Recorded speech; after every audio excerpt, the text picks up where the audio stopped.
Hi everyone, this is Scratchboard Art and Stuff. This is episode 2. I'm going to call it The Journey, and I'm your host, Bob Bickel.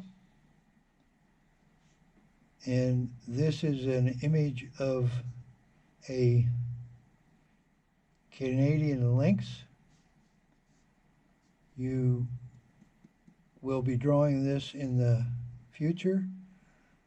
You may think that this is a very good or very difficult drawing to start out with, but it's actually animals are easier to do than other pictures such as landscapes. The reason they're easier is because you're only worried about lines. You're not worried about other textures. So they're somewhat easier. You'll see that as you develop your scratchboard career.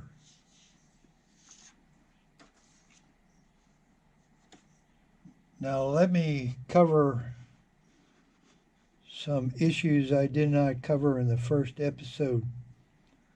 This is a ampersand 5x7 scratchboard. This is considered artist quality scratchboard. Now a scratchboard comes in different costs, you might say. You have cheap student quality and artist quality. This ampersand is the artist quality. This is museum and archival quality. And what that means is that if you draw something on this, it better be pretty good because it's going to be around for quite a while.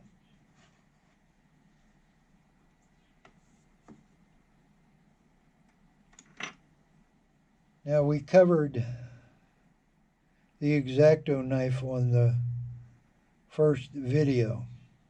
It's a good beginner tool for you to use. Majority of your scratching will be off of this back edge, and through use they dull, and dulling is that the corners of the blade no longer are sharp, so you have to sharpen them up. And what I did in the past was I had an India stone and I used to sharpen the back of this blade. The one problem with this, the Exacto blade, is you can only do fine lines, and a lot of them. So I more or less do not use this very often. Ampersand manufactures what they call scratch knife.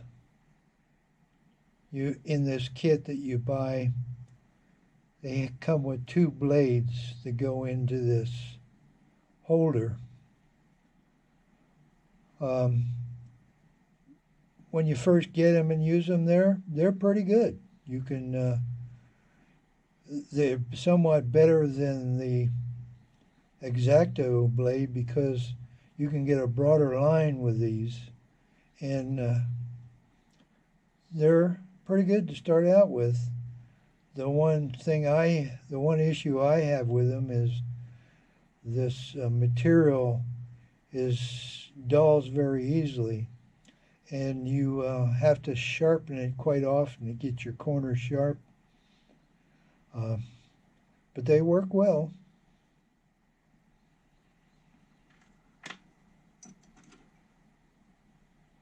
But this is what I use. This is a mechanical drawing pencil that way back in my time when I was an engineer, we used these kind of pencils to develop engineering drawings. This is considered a mechanical pencil, a lead holder. It holds a 2 millimeter lead. Right now I've got a 2 millimeter diameter dowel pin steel. The outside of this dowel pin is 60 Rockwell, so it's very hard. It holds an edge a lot longer than the other two items I showed you. Now when I want to sharpen this, I just use a side grinder or a Dremel tool, and I just grind through this and sharpen up the corner or the edge. There, it develops a burr when you sharpen this. I do not worry about the burr, I just leave it on. It doesn't seem to hurt the scratching ability, so I just leave it there. Sooner or later, through the use of the tool, the burr disappears.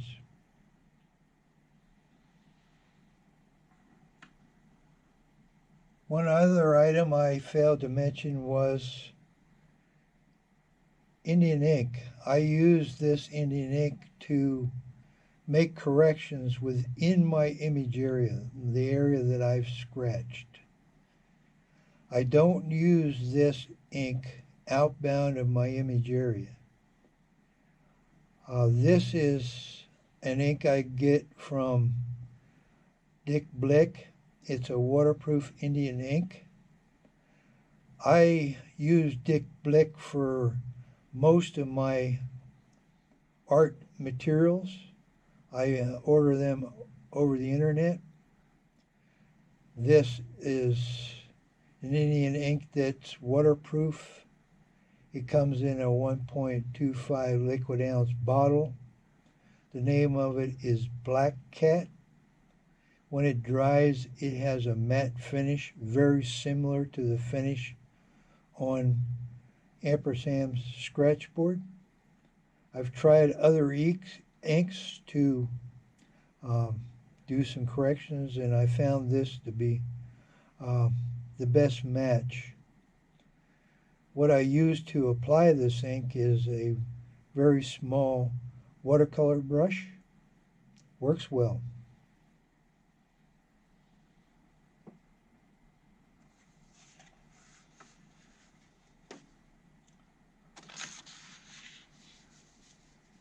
Back to this image. I'm going to take you to a site on the computer called Pixabay. This is where I get most of my images that I use in my art projects. This is the program I use to download images that I want to use for my art. The site is called Pixabay.com. If we come down to the search area, I'll type in horses, enter. You'll see up here on the right we have 161 pages of horse images. They're just wonderful. And they're all free.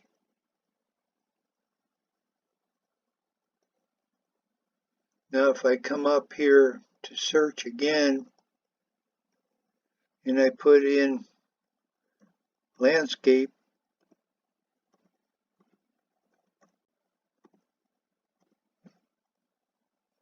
enter. we have 1,989 pages of landscapes.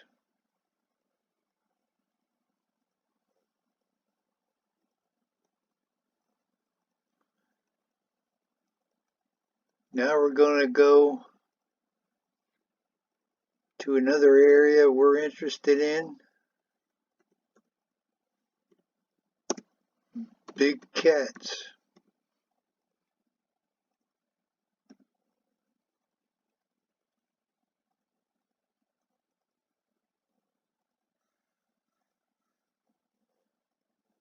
It's a wonderful, wonderful tool. You may notice this leopard. I downloaded this image and made a scratchboard from this image.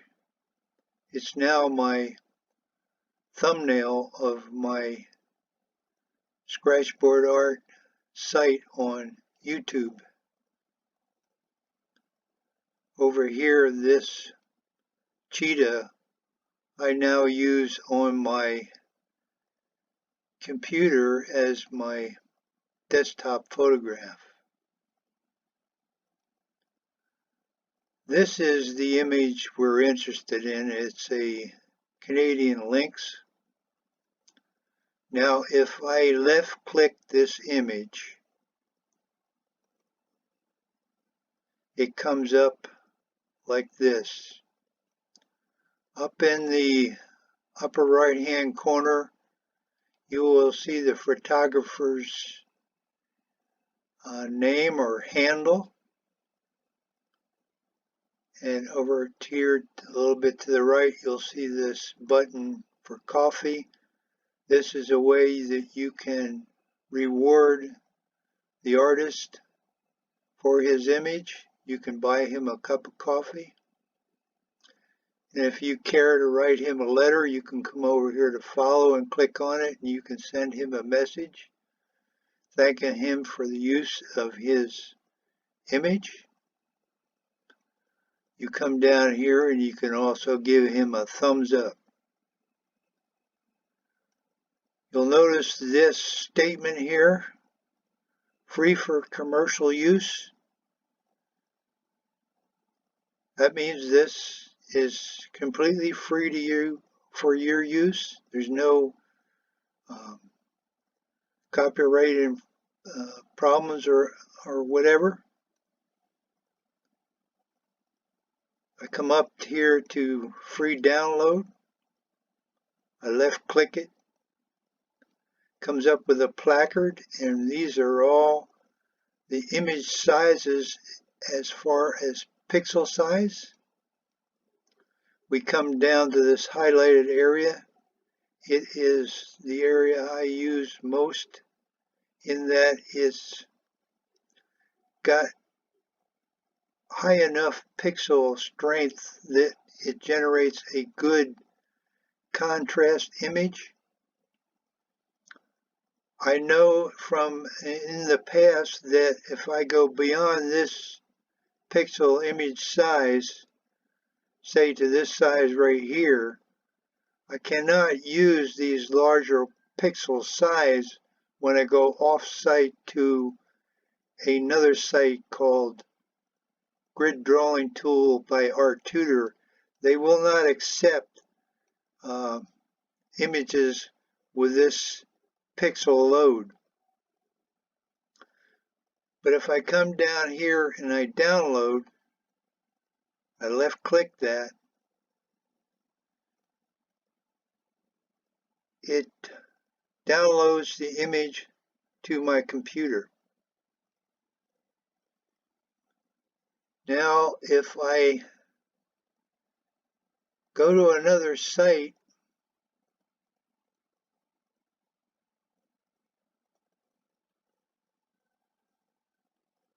this is Grid Drawing Tool by Art Tutor. You can go to Google, pull up Grid Drawing Tool by Art Tutor. You can download this software for free. Now if I come up here to upload and I left click it, it comes up here and it says choose file. Now if I left click this, I'll go off this site and pick up that image that we got from Pixabay, but you will not be able to see me doing that. So I'll leave you for the time being. I'm going to left click this.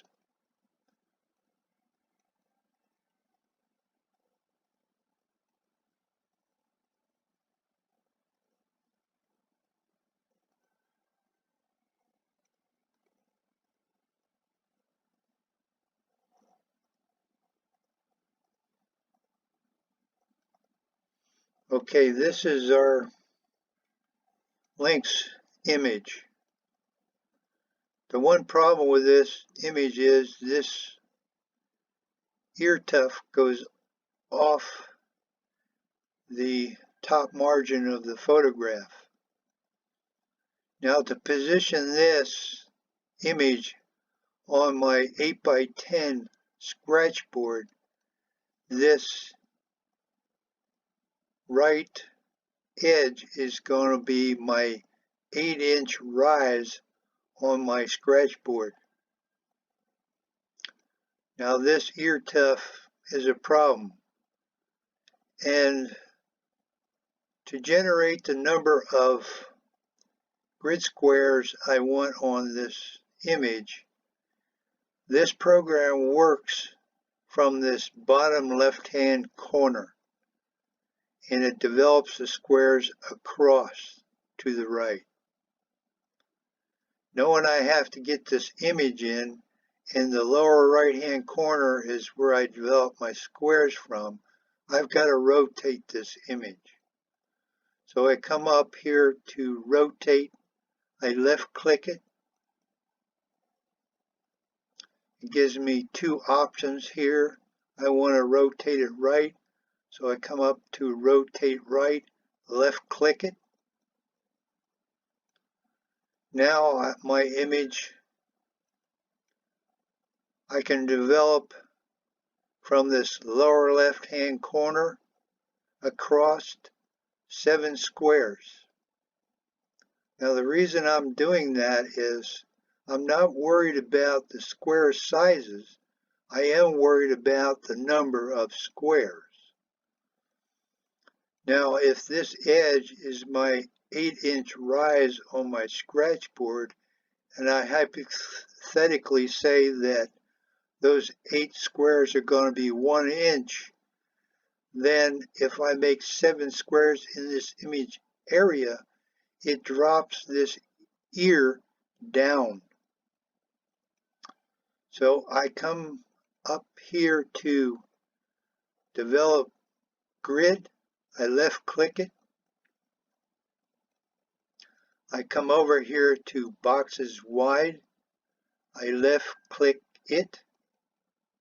I come down here to 7 and left click that. Right here is the drawing color. I left click it. These are the drawing colors you can use to develop your grid lines. I prefer black for this particular drawing, so I left click it. Then I come over here, and this is the pixel width line. I left click it. I prefer 1 pixel width. I left click that. I come over here to apply grid. I left click that. Now it develops all the grid squares on this image area. I now have my 7 squares in height, which is my most important area. This looks like it'll work. So I come up here to download. I would left click this, but I've already got this image on my computer.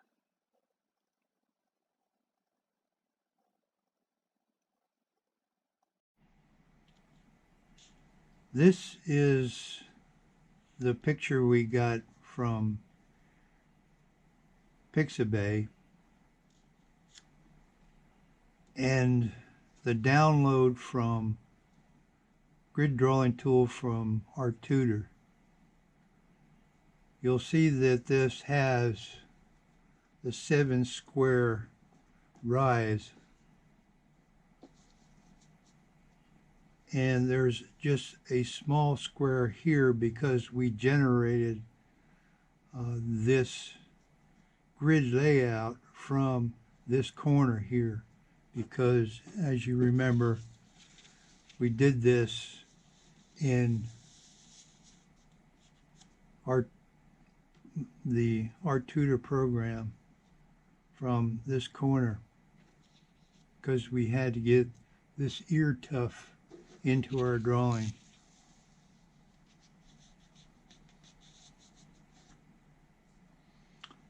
Now I have to make a drawing overlay to put over my Scratchboard to do my transfer. And I'll show you how to do that.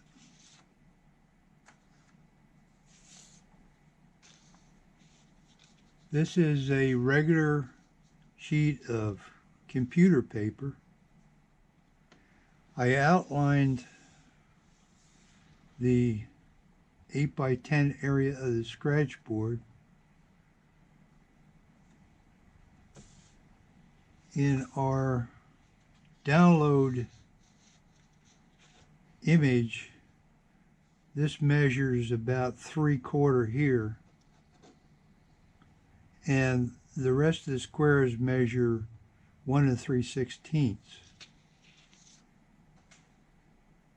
But the grid squares I draw on this transfer are 1-inch squares. On this border right here is 1/2 inch, and the rest are 1-inch squares from this corner over.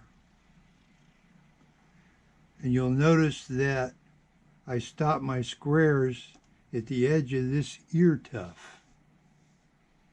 I found that if I use this grid tool system in other projects, such as a graphite drawing or a watercolor, when I'm going to have to take those lines out, I find that don't put in more lines than you need to develop the image on your drawing, because you're going to have to take those lines out. In this case, we're not going to have to take the lines out. But I get in the practice of only putting the lines in where necessary. So if we come from this left edge, we measure in 1/2 inch, and we put a tick mark top and bottom, and then connect it with a line. Then from that line, without moving your ruler,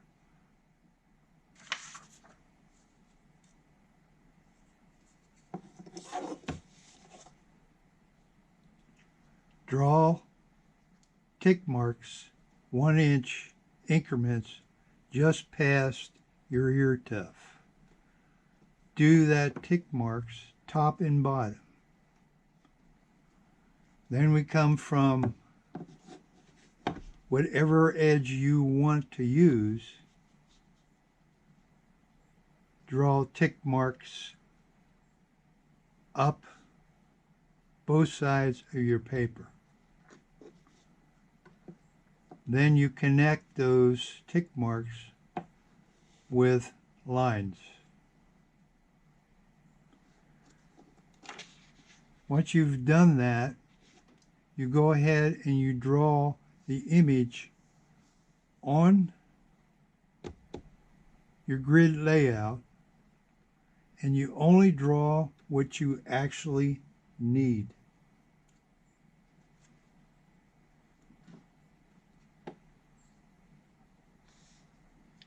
Now, I didn't put in all the fur that I needed, and I stayed very somewhat inbound of the fur area on the outside because I know I don't want that transfer to be outside my image area, because I only want to be inbound of the area I scratch, because then I can scratch that transfer out. Now we have, say, the pupil of the eye. Stay outbound of the pupil just a little bit. Then when I go to scratching on my scratch board, I'll be scratching that transfer off and it'll come up white. Now, only do enough to set your proportions, and then we start scratching.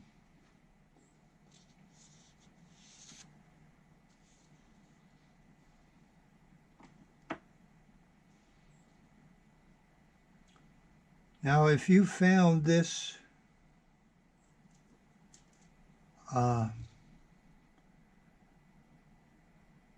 session useful to you,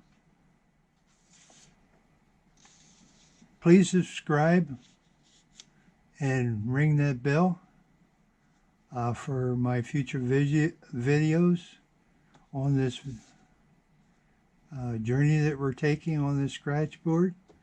In the next session, we'll actually get down to transferring and starting the Scratchboard. Thanks for joining me. Have a good day. Be safe. Bye now.